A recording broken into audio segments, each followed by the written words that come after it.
The Ideas Exchange, in association with HSBC.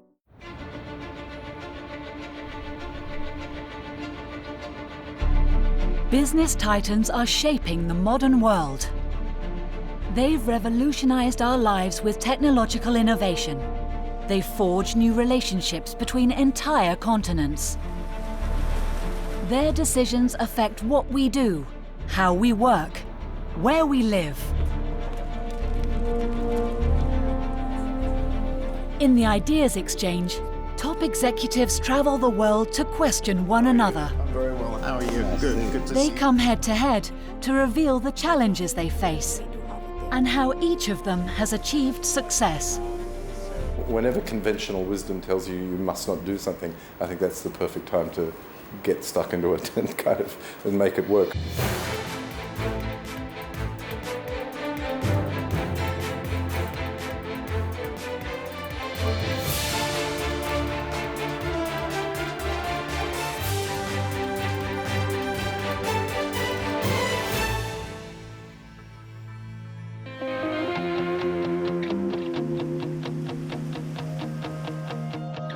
Daren Jennings grew up in rural Australia. After escaping the family farm and dropping out of college, he unexpectedly became a brand supremo. This is going to go to Russia. Yeah. His international cult clothing line, Mambo, made him a multi-millionaire.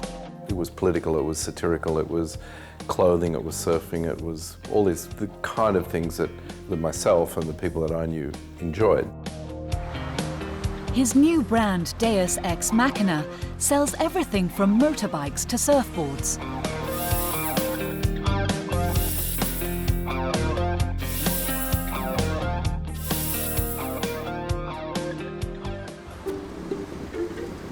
Dare's on his way to meet a billionaire from India for the very first time. This particular fellow is a brave and inventive businessman as well, so it'll be fun to hear how he does it and hopefully pick up a few tips. And I never cease to be fascinated by the way that people from different cultures approach their businesses. The billionaire in question is entrepreneur Ajay Piramal.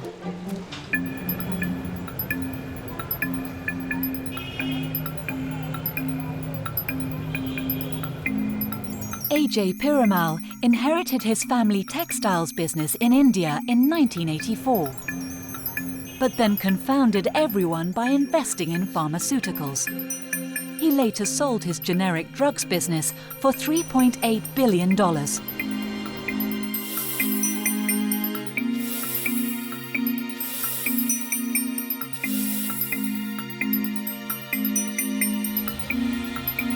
Having made huge profits from their generic drugs business, the Piramal family is now investing in the development of completely new drugs. Global acquisition is also part of the Piramal strategy. In recent years, they have bought dozens of companies around the world, including a stake in Vodafone India, a drug manufacturing facility in the UK, and a high-tech diagnostic imaging company in Germany. Ajay continuously travels the world in search of business opportunities. And now he's in the UK to meet Daren Jennings for the very first time. So what could an Indian billionaire learn from an Australian ex-hippie? When I saw his CV, I've never met a businessman of this background. He brings a certain freshness and a different counterculture, but at some level there's a lot of similarity. He's created businesses, sold businesses, and how he's created a global brand is something which I would like to learn from.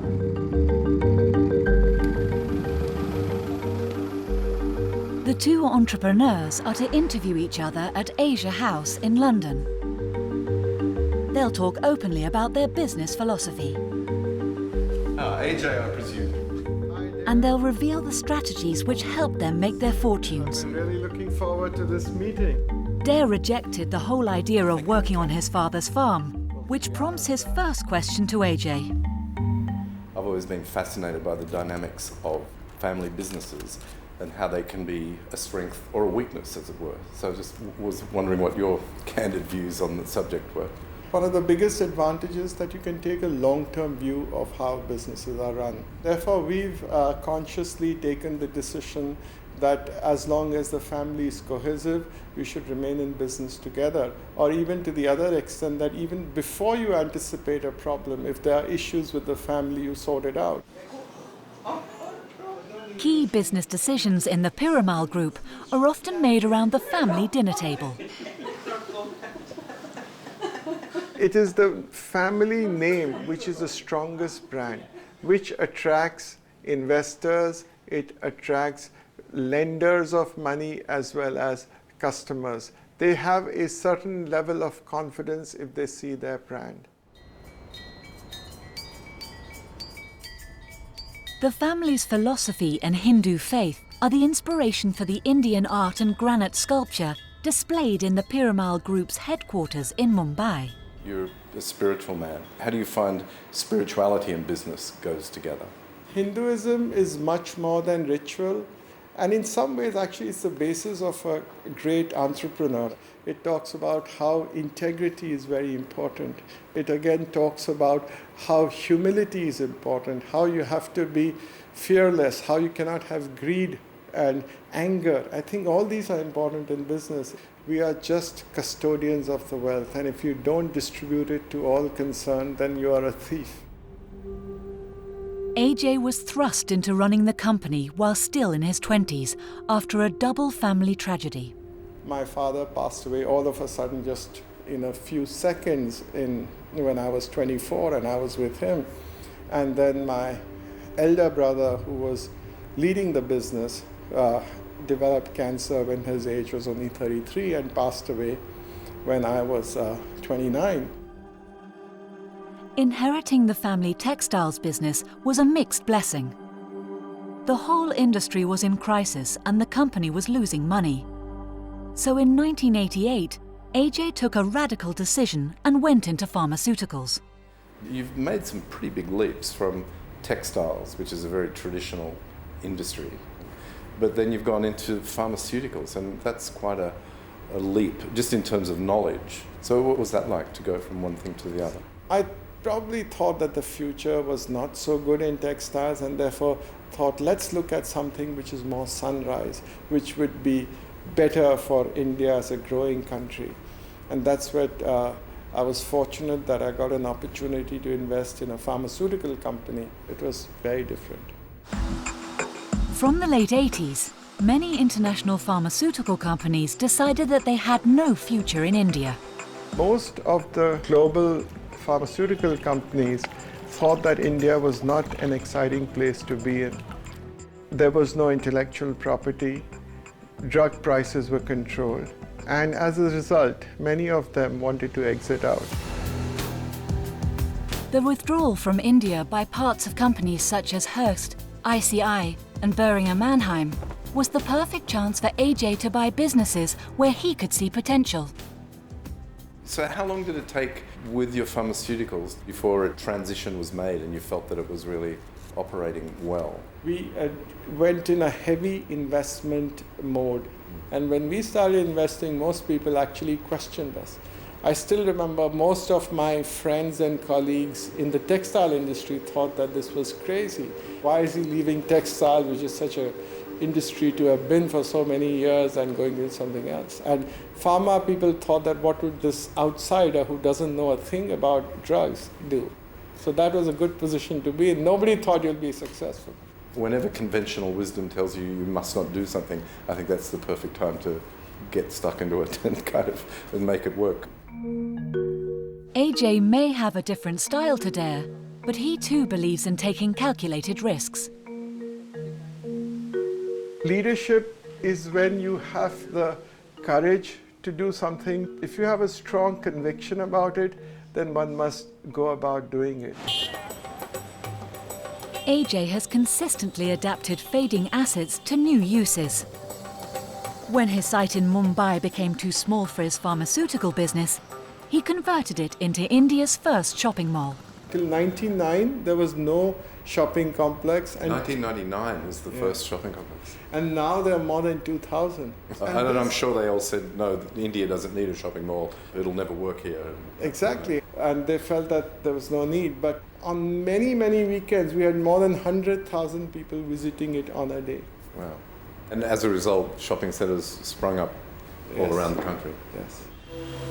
The site of his father's old textile mill also provided the perfect opportunity for a business park, now home to the Piramal Group's headquarters. Ajay's son Anand is currently working on plans for a state-of-the-art apartment block to be built on the site of another derelict mill. This has been designed as an iconic addition to the Mumbai skyline. If you think about the Gherkin, that's 35 stories, so this will be twice the size of that. This gives me the impression that we are in Miami. I've not seen this before in Mumbai. Until recently, the Piramals were running one of India's most profitable businesses. It made generic drugs which are non-branded copies of common medicines. But in 2010, they received an extraordinary offer. Getting this offer was a huge opportunity, but it was also a big decision to make. A buyer was willing to pay the Piramals $3.8 billion for their generic drugs business. It was almost like part of one's own identity. I was known for this business. It's not easy to give up something that you've built up right from scratch, that your whole identity is associated with it. And therefore, many people have asked me a question as to how could you give up something like this?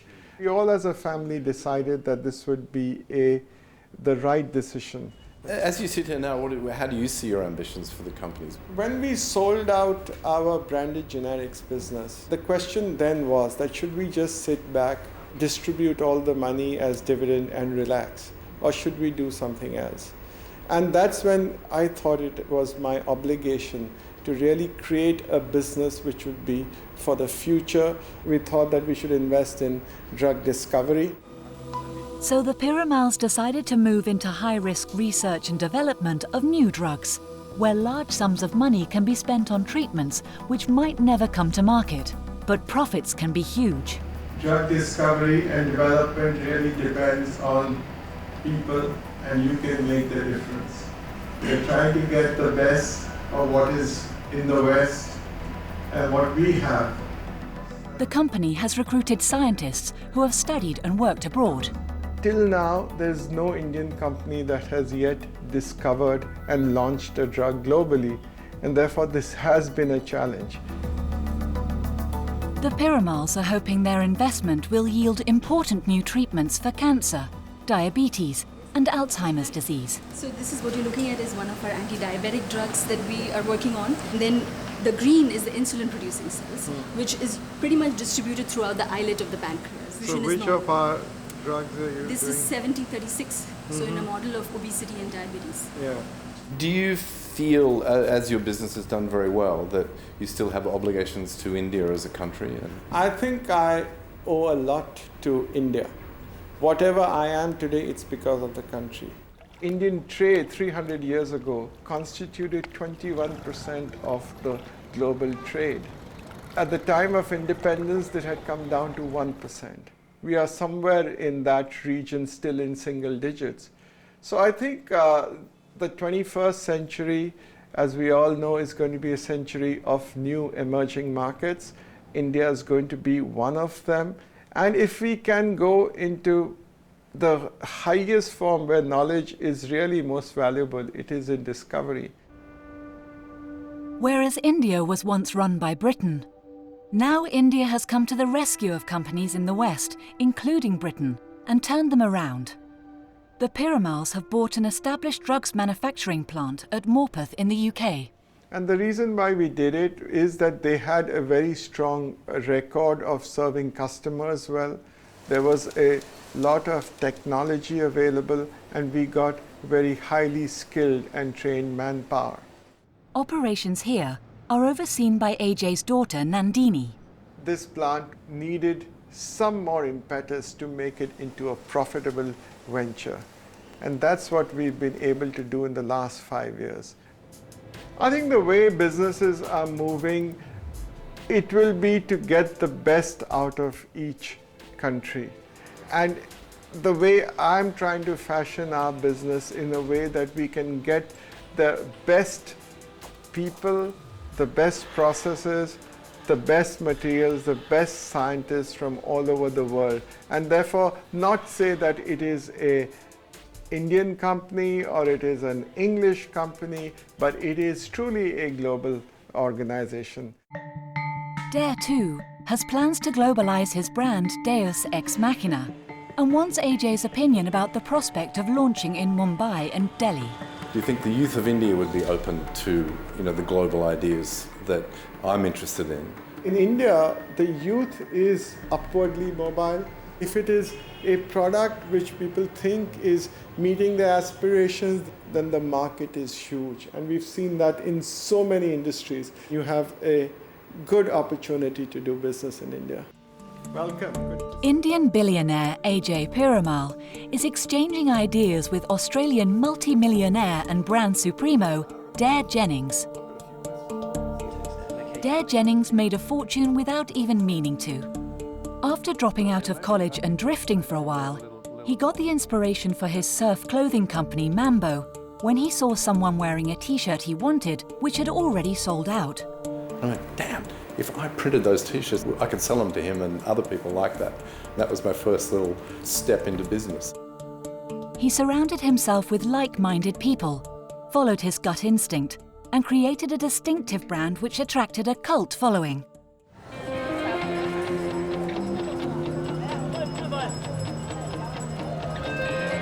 It was when Dare saw teenagers in Tokyo customizing motorbikes that he got his next big business idea. He named his new company Deus ex Machina, that's Latin for God from the machine, and opened a trendy cafe and workshop in Sydney. Since then, he has opened cafes in Bali and Los Angeles, each with their own distinctive local feel. The company has an annual turnover of $12 million. I wanted Deus to be more about an idea rather than a very specific thing. The idea is global, it's a universal idea, and it can work in any sort of country, but we have to allow it to sort of work in the context of the country. We've heard Dare quiz AJ, now it's AJ's turn. You've started a business which was something that you just liked. That's a very unconventional way of doing businesses. The overarching thing for me is to do something that you care about and see if you can make a new idea work or fly. And for sure, I probably should do more accurate market research. But I figure that I'm only doing things that I know about, and no one knows more about it than me, so why would I go and ask somebody else? Probably the most important thing is to follow your heart. And for people like me, we tend to find things we like and care about. We should maybe rebadge it. I think we should. I think we should do something with it. While AJ grew up in Mumbai and studied at Harvard Business School, Dare spent his formative years on a farm in New South Wales in the 1950s. There are many people who are farmers who would not even think about anywhere being an entrepreneur. So what did you learn as a farmer? As a teenager, being stuck out driving a tractor around in ever-diminishing circles was not really what I had in mind for my life. But, I mean, to be a farmer is probably the most brutal form of entrepreneurship there is. And because you live with this endless sense of doom. It's not going to rain, or it's going to rain too much, or there's going to be a disease in your cattle, or there's, something dreadful is always around the corner. But when you started printing your T-shirts in the backyard, did you think that you would make money in it, and so much money? Well, I certainly hoped to make some money. But I didn't sort of see this grand plan sort of stretching out in the future before me. I ended up having some money left over, and I could reinvest that, and sort of, my little T-shirt business got bigger. And to make this transition from being a kind of a fairly typical Australian lefty to running a business and dealing with it was kind of funny. But as the company grew, so did the burden of administration. Dare likes to do business in a fluid and unconventional manner, putting his head together with other ideas people to create products that excite him. He looks tough enough, and like in this, like that's. He fits the clothes well. Yeah, that's and what I'm happy. That's what I'm but that's like a good quintessential sort of look, I think. Yeah. In this journey of yours, have you come across people who've been really helpful to you? I think you've got to do something pretty interesting, and it becomes a honeypot for interesting people. And they will come and and seek you out because they can see you doing something good. And Dare also has an original take on how to keep the consumer's attention. As soon as people can put you in a box, they can put you on the shelf and dismiss you. But if they keep coming back to see what idiotic thing you've been up to next, they will keep coming back, and you'll keep their attention. So I think it's an important marketing philosophy, for me at least. Dare's intuitive business style means he's more interested in the overall idea than the daily nitty-gritty of running a company. AJ is curious as to why Dare parted with Mambo, his first highly successful brand. When did you decide to sell Mambo? Why did you do that? For businesses like mine, the fun part is when they start, because there's usually a group of people who are very like-minded. There's no focus groups or analytical stuff going on. We just know what we're doing and we get on with it. And I would say, I'd never sell Mambo, it's my business. And then one day they said, yeah, we'll buy it off you for a figure. And I went, really? And then from that point on, I could do nothing but sell the business. Dare sold Mambo for almost $12 million in the year 2000. He was then faced with the same dilemma as AJ, whether to play safe with his new pot of money or whether to gamble with it. But at the time when you had money, were you more scared of doing another business? When I first started Deus Ex Machina, I always said that this is either a grand folly or an incredibly good idea. And I think a lot of really good ideas start out as follies, but mature into something that's a bit cleverer. I was very conscious of not wanting it to be like a rich man's indulgence. You made a lot of money when you sold off your first business. You didn't have to work a day in your life after that. And yet you started a new business. Did you always have that in mind? When I did sell, and I could do, I could take it easy, and I just, I guess I just figured I'm a dying with my boots on kind of person, and I had an idea and I wanted to see if I could make it work. Dare has made his millions by creating brands that encompass a lifestyle. So how does he do it? You built global brands. What do you think a brand represents to the consumer? The way I think a brand should operate is that they should become a culture, and they should be a culture that somebody can decide to subscribe to or not to subscribe to. I think the trap for brands is trying to be all things to all people. Polarization, I think, is my favourite form of brand building, where if you really annoy a lot of people, another whole lot of people will really like you. AJ's business ideas are deeply rooted in Indian culture. His grown-up children still live in the same building as himself and his wife. And everything he does in business is dictated by his sense of duty to ensure a livelihood for them, his one-year-old granddaughter, and Piramals of the future. In India, when we build a business, usually if it's a family business, it's for the next generation. So in my instance, both my daughter and my son are in the business. How do you look at that in your business? I think at the age of 50, I sold my business, got married and had children. So I had my first children over the age of 50. So it's an odd perspective that I have on it all. And I look at my 10-year-old son now and I go, what are you going to do? Do you want to take over my business? Or just letting him find his own enthusiasms and pursuing those, I think, rather than having to adopt mine.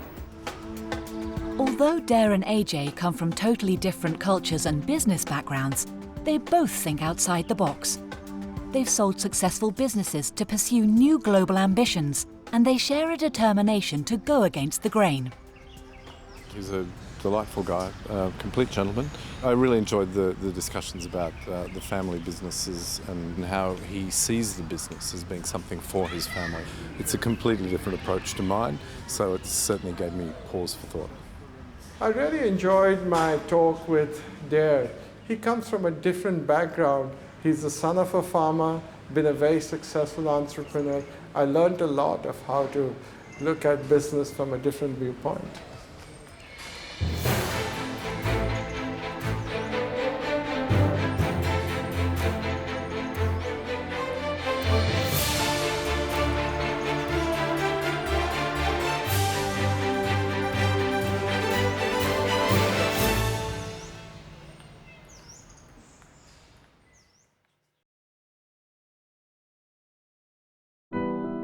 The Ideas Exchange, in association with HSBC.